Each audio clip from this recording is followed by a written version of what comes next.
এটা হলো ক্রিকেটের বোর্ড একটা। ক্রিকেট বাদে সবই কিছু হচ্ছে।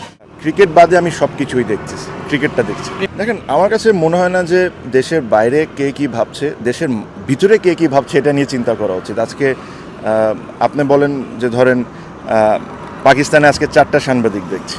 বাংলাদেশে এমন কোনো সিরিজ হয়েছে, বাংলাদেশ আয়ারল্যান্ডের সাথে খেলুক, জিম্বাবুয়ের সাথে খেলুক বা পাকিস্তান অস্ট্রেলিয়ার সাথে খেলুক, যে 4জন সাংবাদিক আসবেন? আমি তো এরকম কোনো দিন দেখিনি। এটা আপনাকে কী মেসেজ দিচ্ছে যে ক্রিকেটটা is losing his charm. So এই জিনিসটাকে ঠিক করার জন্য আমার অ্যাডভাইস হলো, first you admit we are struggling.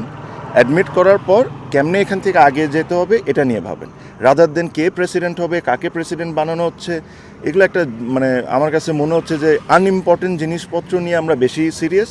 যেটা ক্রিকেট ডেভেলপমেন্ট কীভাবে হবে, ক্রিকেটটাকে কীভাবে আগে নিয়ে যাব, এটা নিয়ে আমাদের কারো কোনো দেখেন ভাই, আমি সত্যি কথা বলতে I understand, I have played this game enough to understand যে আমি এখন আউটসাইডার একজন। আমি ওখানে গেছি, কিছু প্লেয়ারের ব্যাট ছিল, ওগুলা ওদেরকে দিতে। আর সেকেন্ডলি ওদের সাথে দেখা হয়েছে, হাই হ্যালো হয়েছে। আমি ক্রিকেট নিয়ে খুব বেশি কথা বলি না, সত্যি কথা, বিকজ আই আন্ডারস্ট্যান্ড তারা একটা ডিফিকাল্ট টাইম দিয়ে যাচ্ছে।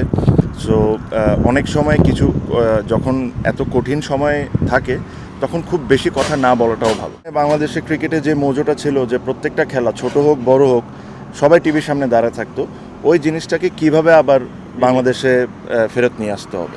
So I think that is the most important thing, rather than কে কী বিদেশে ভাবছে না ভাবছে ওটা না। আমার নিজের দেশের মানুষ কতটুক টিমকে সাপোর্ট করছে, কতটুক worried about Bangladesh winning and losing, that has to come back, that is the most important thing. ভাই আমার সাজেশন একটাই, আমার কাছে মনে হয়েছে ইটস ভেরি হাই টাইম যে নিউ আইডিয়াস, নিউ থিঙ্কিংও আসা উচিত।